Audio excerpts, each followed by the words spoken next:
All right, welcome back to The Explainer. Today we're looking at Deuteronomy chapter 12. And honestly, we're not just looking at it as a religious text today, but really as a total masterclass in ancient nation building.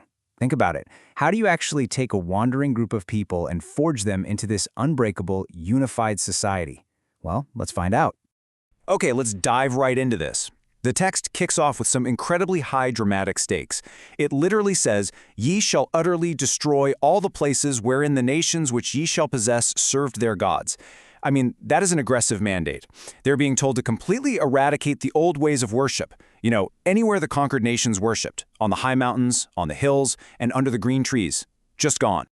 So, that brings us to Pillar 1, wiping the slate clean. You see, history shows us over and over that a brand new civilization usually begins by completely dismantling the infrastructure of the old one. And the instructions here, they are swift and totally unsparing. We're talking overthrow altars, break pillars, burn groves, and hew down graven images. The ultimate goal here was to completely destroy the names of those foreign gods right out of that specific place. Erased forever.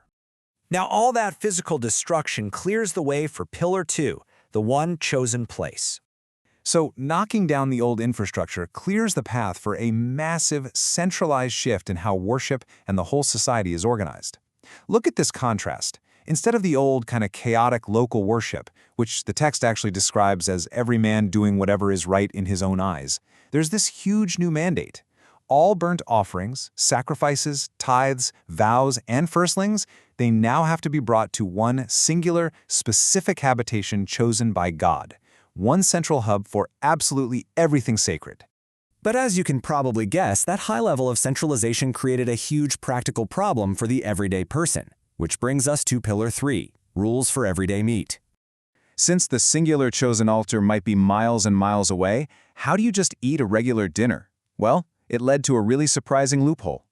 While all the holy things and vows absolutely had to go to the altar, everyday meat, stuff like the roebuck or the hart, could actually be eaten right at home in thy gates, and anyone could eat it, whether they were clean or unclean. The only catch? They just couldn't forsake the Levite in their community. But there was a profound philosophical condition attached to this everyday loophole.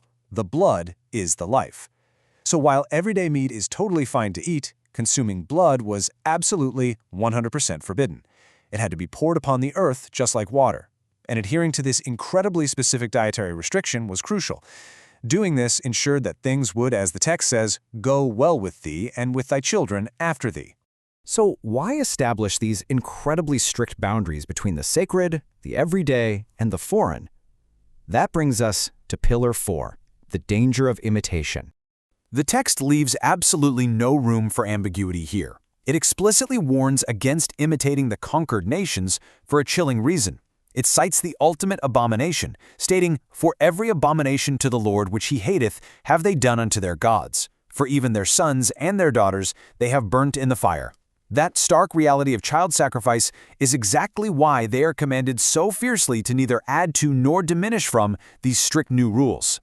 Which really just leaves us with a fascinating, provocative thought. How do strict boundaries actually shape a nation's survival? By standardizing these laws, centralizing authority, and completely erasing past influences, they weren't just outlining a religion here, they were forging an indestructible cultural identity, one specifically designed to survive in a pretty brutal ancient world. Anyway, thanks so much for joining me for this explainer. Keep exploring, and I'll catch you next time.